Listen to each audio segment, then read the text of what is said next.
नमस्कार दोस्तों, स्वागत है आप सभी का आपका इस अपने यूट्यूब चैनल म्यूजिकल दोस्त और हंसवाहिनी स्टूडियो में।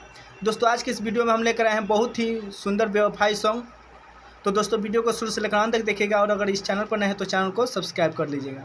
तो दोस्तों ये ट्रैक पर है, ट्रैक का नाम है मानो तो मैं गंगा माँ हूँ। चाहे दोस्तों इस पर प्रकाश राज भी गए हैं, बहुत सारे सिंगर इस पर गा रहे हैं, तो इसी कारण सोचे हैं कि इस ट्रैक पर हम आपके लिए कुछ लिख कर लाएँ। तो चलिए दोस्तों इस गाने को सुनते हैं कि गाना कैसा है। तो सुनिए दोस्तों, कुछ इस तरह से हम इसको लिखे हैं।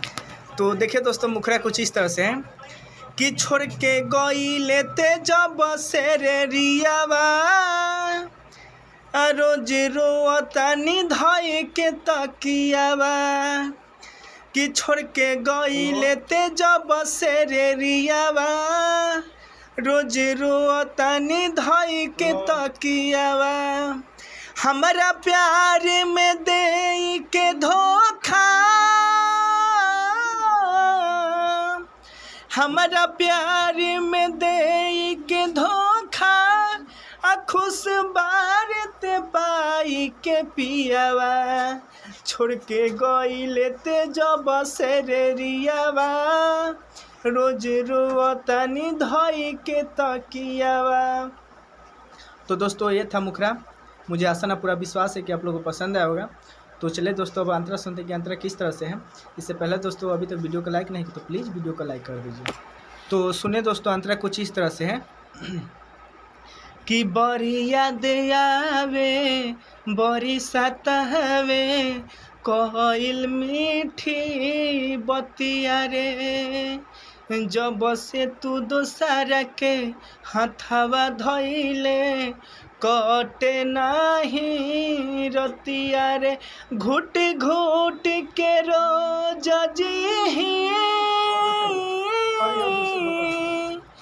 घुट घुट के रोज जी, देखती सखी तोहर जियावा, छोड़ के गई लेते जब से रे रियावा, रोज रोतानी धई के तकियावा, छोड़ के गई लेते जब से रे रियावा, रोज रोतानी धई के तकियावा। तो दोस्तों ये था फर्स्ट अंतरा। अब चलिए लास्ट वाला अंतरा सुनते हैं कि किस तरह से है।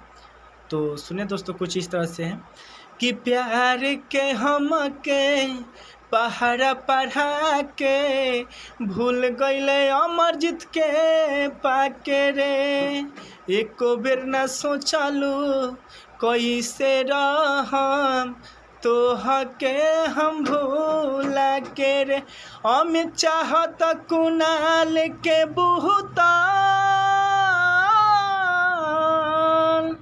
अमित चाहत कुणाल के बहुताल, अब तोहरा लायास के दियावा, छोड़ के गई लेते जब से रे रियावा, रोज रोतानी धई के तकियावा।